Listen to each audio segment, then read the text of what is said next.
sometimes I watch so much media, my brain does weird things with combination of influences and how I take in things. And Dial In for Monkey, Huntor, I guess, is one of those things. But also, I think the timing of it sort of works with it.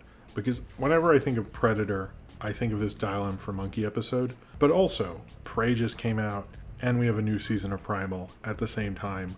I think Prey and Primal go very well together. In the very visual, very long time ago, more so with Primal, in terms of long time ago. They're both excellently directed adventure films and stuff like that.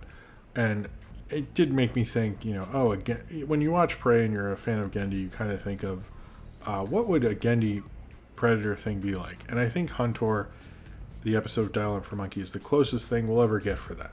So, what was this episode? Basically, Monkey is kidnapped by a bunch of people who work for this Hunter guy.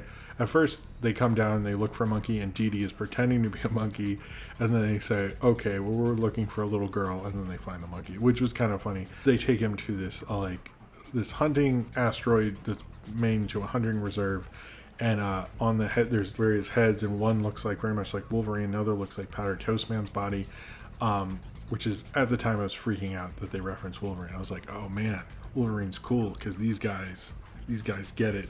But basically, he took him to this reserve, and he has gadgets and technology that can counter all of Monkey's powers. And so then what Monkey does is he strips off his suit and doesn't use his powers, and much like Predator, uses his wits and his ingenuity to fight all of his technology and stuff like that. And so because at the time when I originally saw this is true, I had not really seen Predator. I knew about it, and then I did see Predator. Anytime I think of Predator, I think of this because it got me to see Predator, because I went, okay, I think this is referencing Predator. From what I know of Predator, I should see it. This was actually directed by Gendy Tarkovsky and Paul Radish, who does all the Mickey Mouse shorts now on Disney Plus, and also storyboarded this. So this is like, if you're ever like, why was Dexter's Lab so good, or why was it so good? And then you look at the credits, you're like, oh, both these dudes directed it? Of course it's good. It has a lot of fun kid logic to it, where like, even is like, well, your lasers, I countered them with this special other ray. It's like how kids play, and that's something I really like about this, because as much as it's referencing Predator and The Most Dangerous Game, and like referencing more heavy, kind of weirder topics, it plays as a kid's thing. This is not playing as an adult thing, but it has the adult themes in it, but not inappropriately, which is something I really like about it.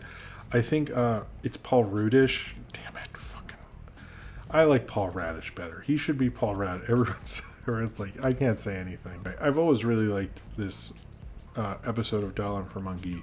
I don't know.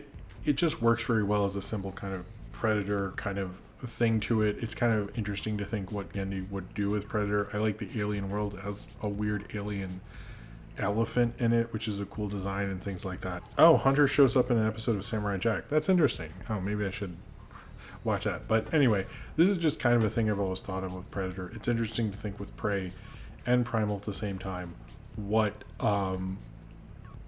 that would be like if they combined. And I guess this is the closest answer we really have to that. I'm sure there's one in Samurai Jack too, but this is just the one I've always thought of with this. And I think it's a good episode. I think Dial In for Monkey was a cool show, or cool segment fly within Dexter's Lab. And this is always one that kind of, when I think of Predator, I always kind of think of this funny little thing. And it's a cool little like reminder of Predator, cool animation that reminds you that hunting is kind of messed up and probably not something morally you should be doing, and the people who are doing it are definitely always going to be the villain of the piece.